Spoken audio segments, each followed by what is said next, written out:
Hello. Welcome back to another video here at Midnight Suns. So, D23 just happened this past weekend and I must say I am pretty disappointed with pretty much the whole presentation.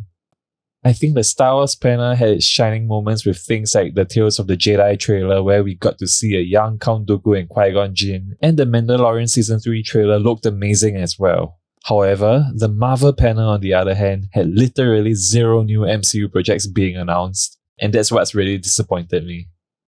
After San Diego Comic-Con this year where they reviewed a whole bunch of Phase 5 and 6 MCU projects, I think we all thought we were going to get even more announcements at D23 because D23 is Disney's biggest presentation of the year, and for the past few years, it has been the place to get all the big new Disney, Marvel and Star Wars announcements.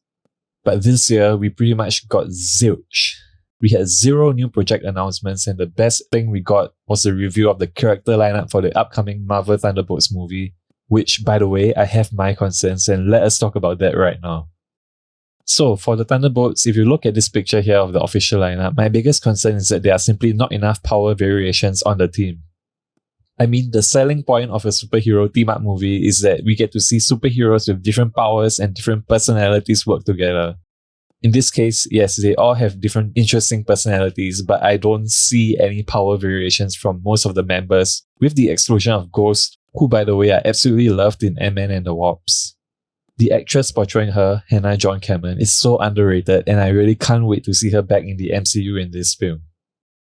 But anyway, back to what we were discussing about power variations in the team. If you look at the comic books, you'll see that the Thunderbolts have always had a lineup featuring members with wildly different powers, like Luke Cage, Red Hulk, Ghost Rider, Venom, and Elektra amongst many others. But in this movie lineup, honestly, most of the heroes are either super soldiers or hand-to-hand combat specialists. And I really wanted the Thunderbolts to be like an anti-hero version of the Avengers, but now what we have, it seems, is pretty much a Black Ops spy team comprising mostly of members with super strength. Now, that being said, I think this movie can still be really good, of course, even if it's not what I expected out of it. One of my favorite MCU movies of all time was Captain America and the Winter Soldier, and I guess you could say in that movie, the two main characters, Bucky and Captain America, both had the same power, and that movie was still amazing. So I think this movie can still be really good, even if it's not what I expected out of it. It might very well just surprise us and end up being one of the best MCU projects ever.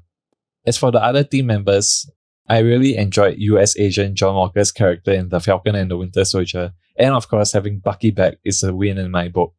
And setting that aside, David Harbour and Florence Pugh alone are already great enough reasons for me to want to see this movie. So maybe the trailer will come out in a year and all my worries will be thrown out of the window because it might look absolutely amazing. I mean, who knows? And I really hope that happens because I'm such a huge fan of the MCU and I love almost all of these characters that they've chosen to be in the Thunderbolts. But anyway, what do you guys think? Let me know in the comments down below, or you can join our Discord channel and let me know your thoughts there as well. Thanks again, and as always, stay gold everybody.